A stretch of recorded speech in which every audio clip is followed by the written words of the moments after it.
Everyone, अस्सलाम वालेकुम। मैं हूं मोहम्मद आरिफ और आप देख रहे हैं YouTube channel sports club official. तो जी हाँ फ्रेंड्स, उम्मीद यही है कि जिस तरीके से अब पीएसएल पाकिस्तान सुपर लीग 9 का जो मुकाबले हो रहे हैं ना, वो आउटस्टैंडिंग मुकाबले हो रहे हैं। चाहे वो आप रात वाला मुकाबला उठाकर देख लें, या उससे पहले मुल्तान सुल्तान और पेशावर ज़ल्मी का मुकाबला हो, या उससे पहले इस्लामाबाद का मुकाबला हो।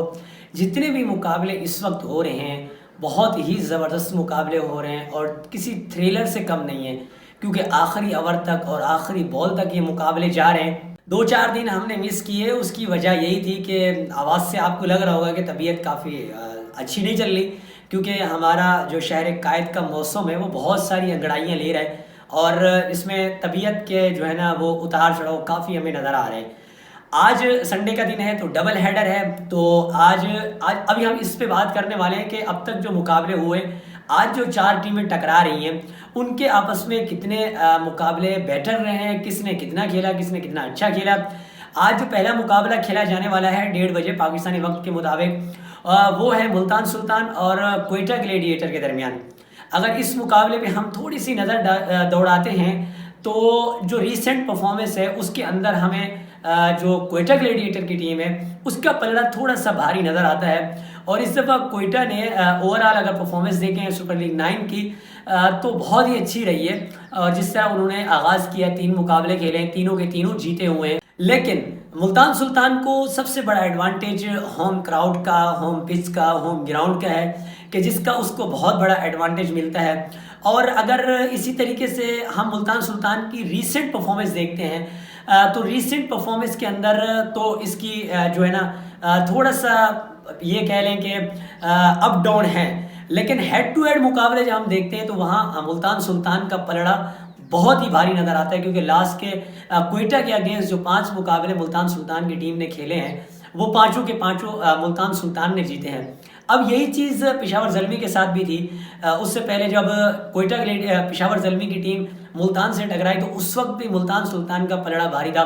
लेकिन एट दी एंड, और इसके साथ साथ इस पीएसएल में बहुत सारी चीज़ें ऐसी भी हो रही हैं जो कंट्रोवर्सी बनती जा रही हैं। अब उसमें दो राय लोग दे रहे हैं को। एक तो वो जो कैच था ना टॉम मोसली वाला, उस पर भी बहुत सारी बात हुई, और इसी तरीके से रात जो मुकाबला हुआ उस पर भी एक कैच के ऊपर बड़ी डिबेट हुई, और फिर नो बॉल और वो हाइट की बॉल उस पर भी बात हुई। खैर, ये टेक्नोलॉजी का फैक्टर है और इस तरह की चीज़ें कभी ना कभी इंटरनेशनल क्रिकेट में भी सरजद हो जाती हैं।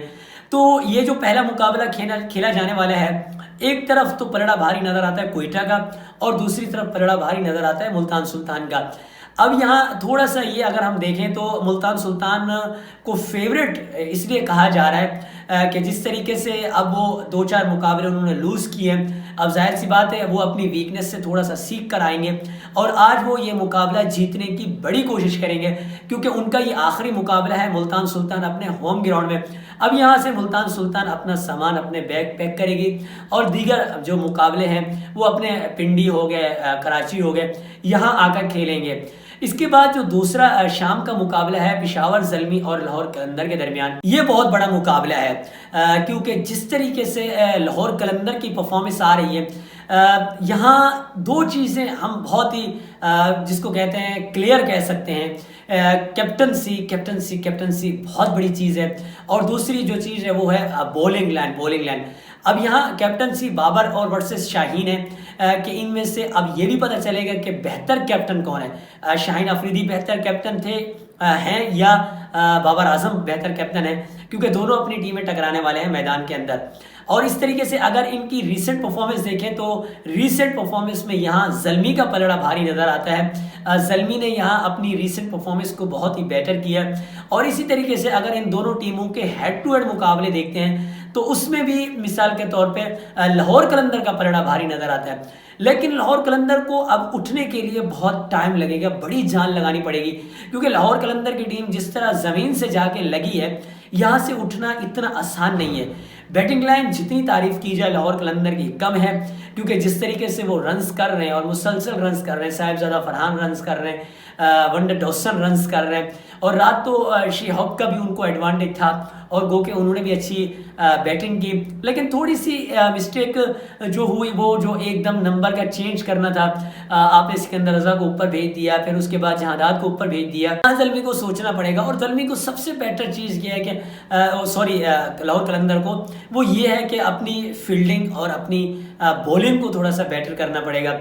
ज़ल्मी के पास थोड़ी सी अपॉर्चुनिटी ये है कि ज़ल्मी जो एक मतलब उनका बॉलिंग लाइन का कम्बिनेशन नहीं बन पा रहा था, लेकिन नवीन के आ जाने की वजह से आमिर जमाल और ज़ीशान जब उन्होंने बाहर बिठाया और उसके बाद एलेक्स टोपली जिस तरीके से आए, तो इनके आने की वजह से उनका जो बॉलिंग अटैक है वो थोड़ा सा कंफर्टेबल हो गया है। और इस वक्त जो है ना वो एक जिस तरह कहते हैं कि बैलेंस बॉलिंग लाइन अब ज़ल्मी को नज़र आ रहा है। तो जी हाँ फ्रेंड्स, आज के मुकाबले पे आपकी क्या राय है, आप क्या देख रहे हैं, आप क्या सोच रहे हैं, अपनी कीमती राय से हमें ज़रूर आगाह कीजिएगा।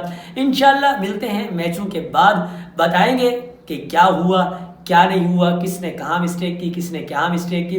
तो मिलते हैं एक नई वीडियो नई अपडेट के साथ, तब तक के लिए अल्लाह हाफिज़।